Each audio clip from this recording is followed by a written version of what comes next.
Hello,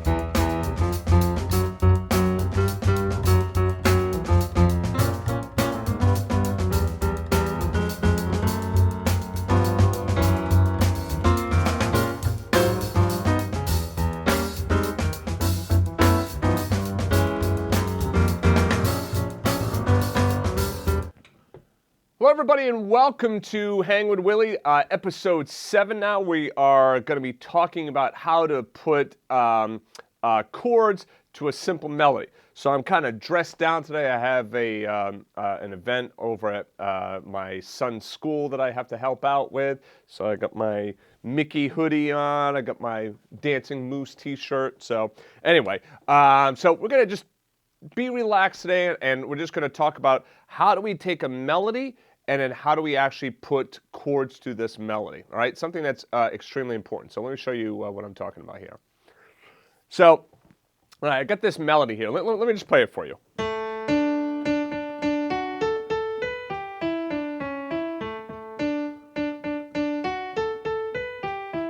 Oops, sorry.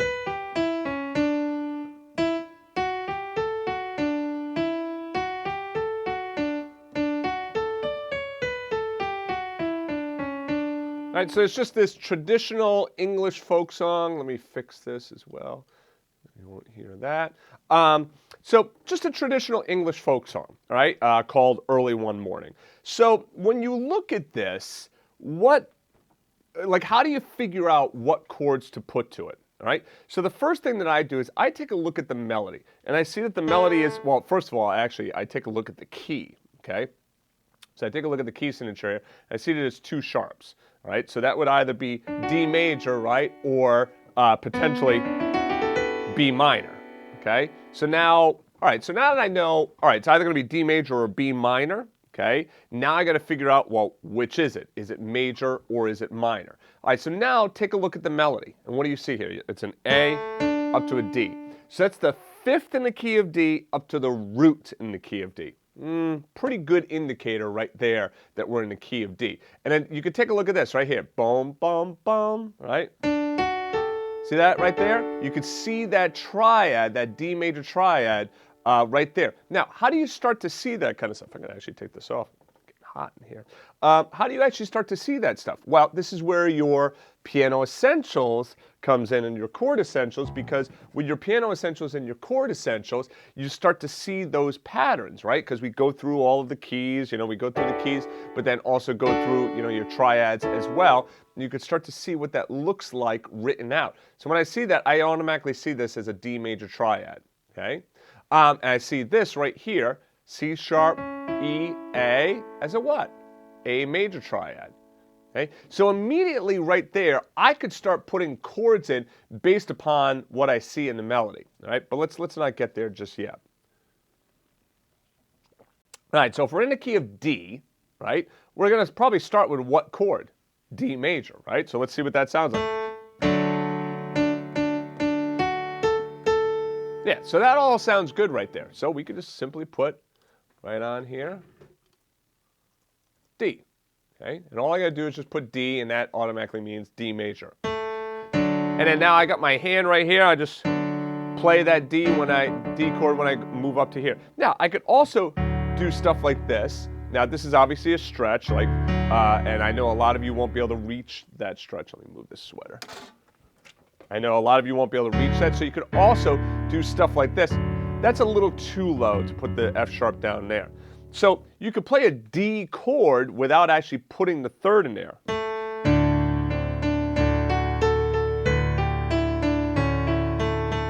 Okay? And then with this open sound like this, you could actually get away with playing that for the entire melody. Now that's an important trick right there. Whatever key you're in, play the root 5 root and just kind of keep a steady drone going on, and listen to what that sounds like.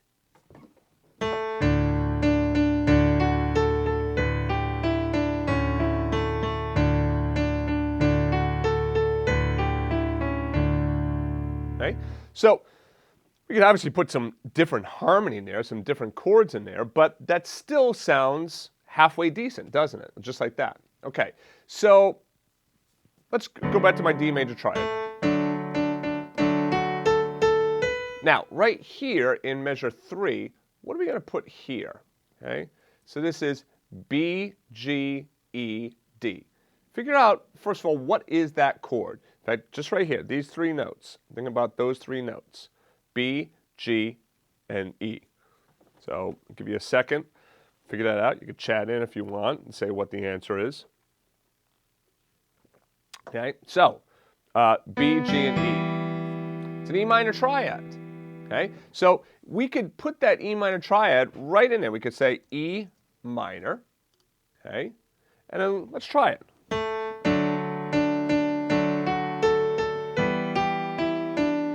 That works perfectly. Now, what do you think is going to go right here? We've already talked about this chord, but let's think theory-wise. So this is the 1 chord. We're in the key of D. This is the 1 chord.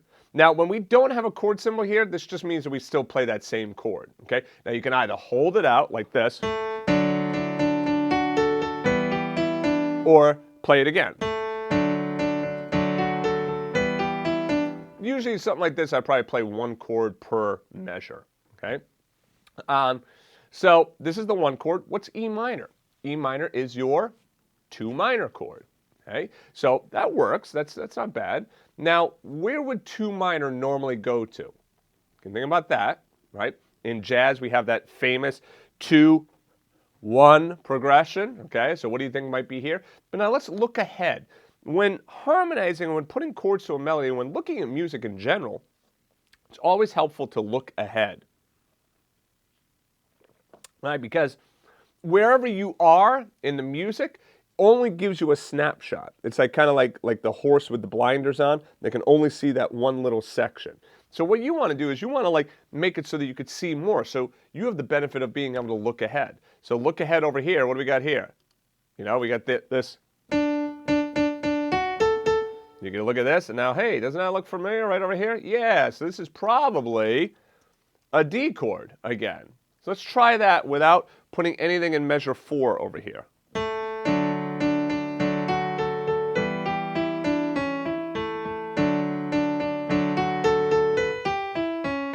Yeah, that sounds good so far. So we got measure 1, fine, measure 2, 3, 4. What chord always leads us strongly back to the 1 chord?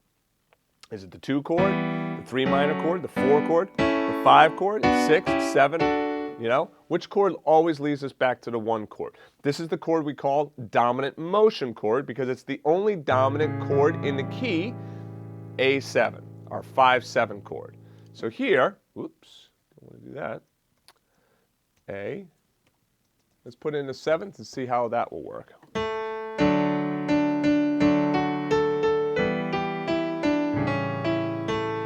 Now, do we have to play a 7th? No, we could also just play a triad. But the 7th adds a little bit more push back to the 1. Okay.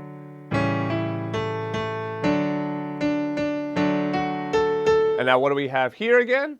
Again, same thing here. You can already see that. E minor. Whoops, not EW minor. E minor. So we go E minor and then to D right here, right? Because that's obviously going to be a D. That's the resolution. But it seems like we're missing something, doesn't it? So let's just play these 2 measures right here at the end.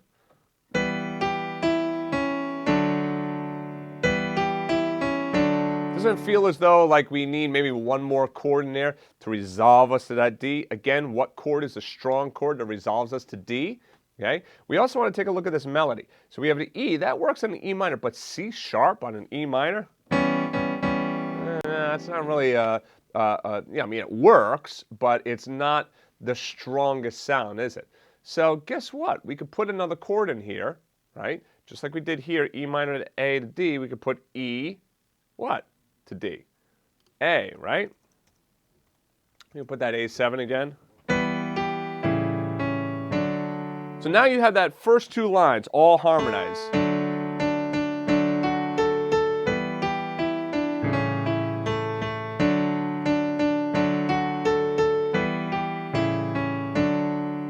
Okay. All right, so now let's move on. This is what we would consider the bridge, right? Whoops. Right here, measure 9.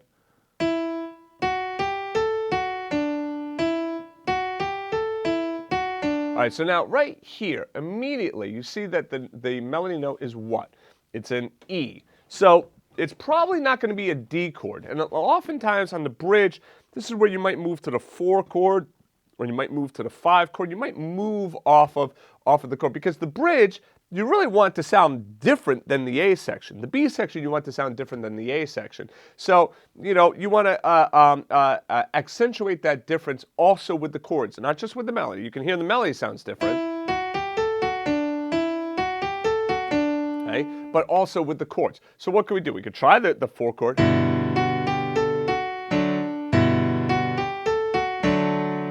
Doesn't sound very good. Why? Well, because look, the 4 chord of G, like the E, isn't even in this 4 chord. Well, now, what chord has that E in it? Right? 5 chord. And then where should we go here? Look, it's outlining the chord for you. So this right here, this is going A, and we can even say A7. Oops. To D. And then back to A7, back to D. Now, I said that you want to kind of accentuate and have a little, you know, have things be a little bit different in the B section. So what I'm going to do here is I'm going to play a chord on every beat as well. Oops.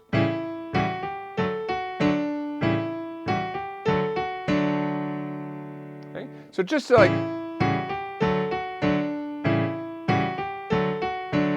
now, I don't have to do that. I could also do,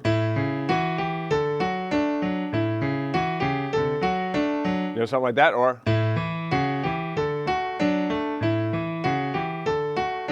do the Alberti bass. So I could change up the accompaniment pattern down there to kind of make it a little bit different so that it doesn't sound, you know, exactly the same as the A section. Now, finally, at the end here, measure 13. This is kind of like part of the B section. I kind of consider this like A and then B, you know. You can also think of this as kind of like C in a way, but anyway. So now, look at that in measure 13. It's like kind of like, hello, it's telling you right there what you should be playing, right? An A7 chord. Right, an E minor. No, obviously it's a D chord right here. So some of them are going to be very obvious to you. And we could look ahead. We know that's going to be a D as well, right? You're going to end on the D. Okay. So then the question is, what do we do in here? These two measures right here. So let's play around. Now, again, think simple chords. Most of the time, you can put simple chords to a melody. And that means the 1 chord, the 4 chord, the 5 chord. In this case, we're using the 2 chord in here. Okay. We're using the 2 chord, which is kind of a substitute for the 4 chord. So in this song, it's the 1, 2, and 5. So it's probably going to be one of those chords in here because we haven't used any other chords in this song so far. So now the question is, all right, we have C sharp. Kind of looks like it's part of what? Right? A. Oops.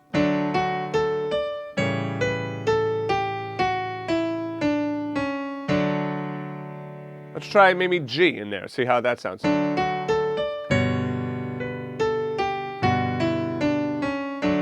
It doesn't sound terrible, but it doesn't sound great. What about E minor? That's nice. So really, you could put A7 in here and A7 again over here, so it could be.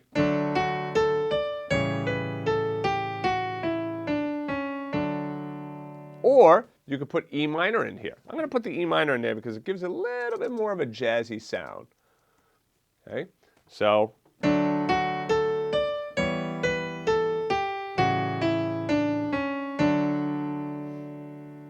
Okay.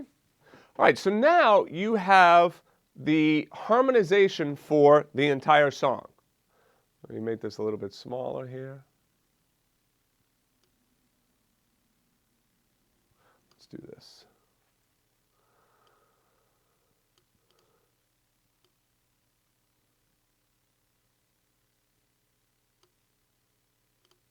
Okay, you get the whole thing. So now, play the entire tune. Just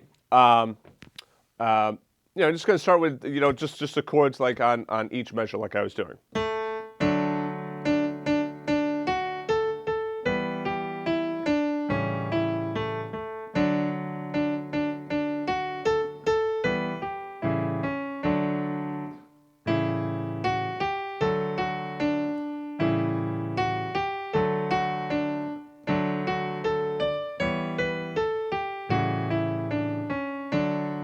Now, that would be perfectly fine. I just did a chord on each measure. But then, like I said, sometimes you want to change things up. So now, when I go to that B section at measure 9 there, I'm going to change it to a chord on every beat.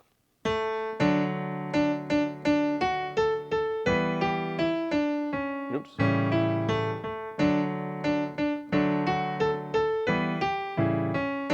On every beat.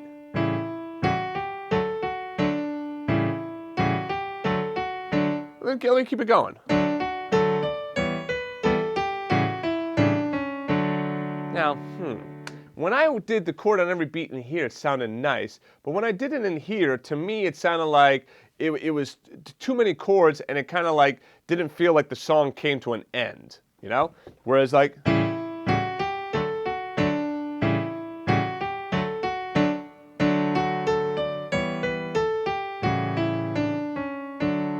that feels like a resolution there, okay? So, so play around with, playing a chord on every beat. You could try doing the Alberti bass, all right? You could also do things like, try just like root 5.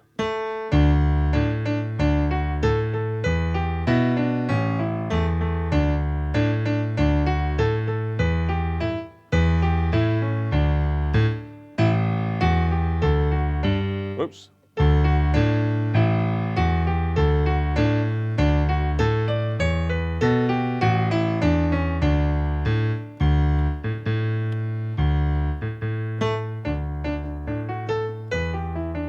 Let's see how we could do this.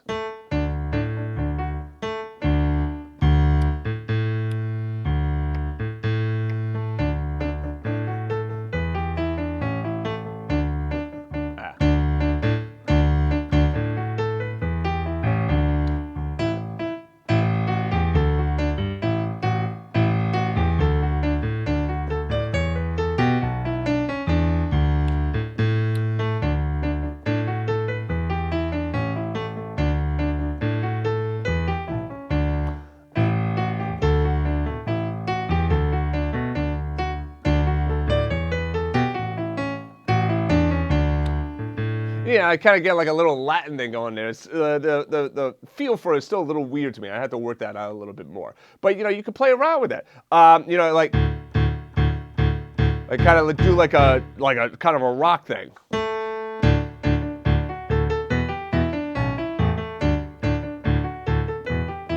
Like do something like that. Take it.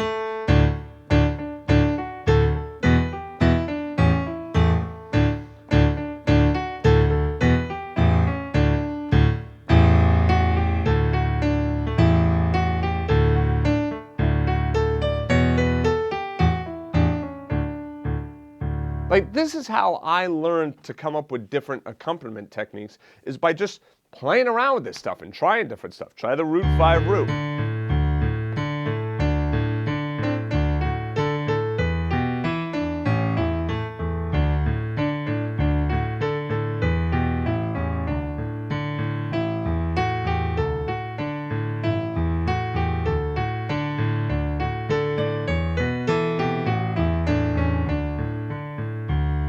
Okay, try it.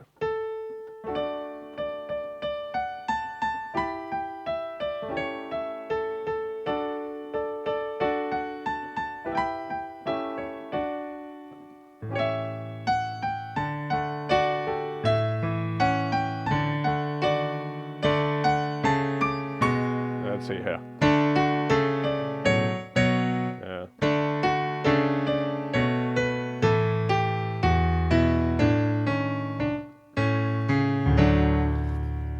that.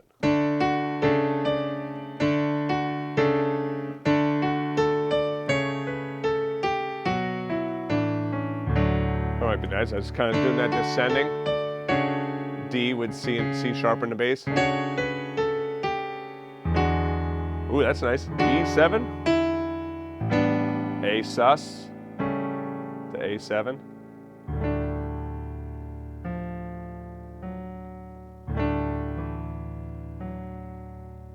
So anyway, you can have a lot of fun with simple melodies like this. And what's nice about taking a simple melody is that you're not doing a lot of heavy lifting with the melody. You know, like it's easy to figure out the melody. So you can do this on like Row, Row, Row Your Boat, you know, Old MacDonald Had a Farm, like whatever folk songs for whatever country you're in. Different countries have different folk songs.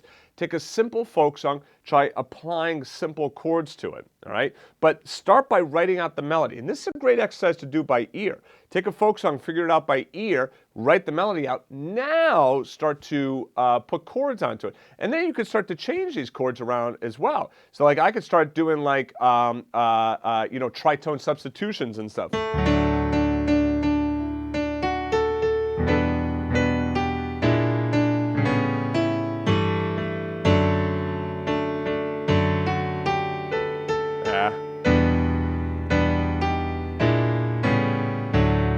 Let's see if we go.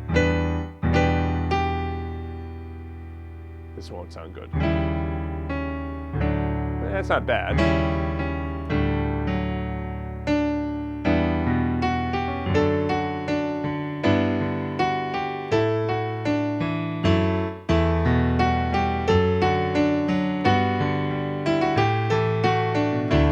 Yeah, try playing around with it.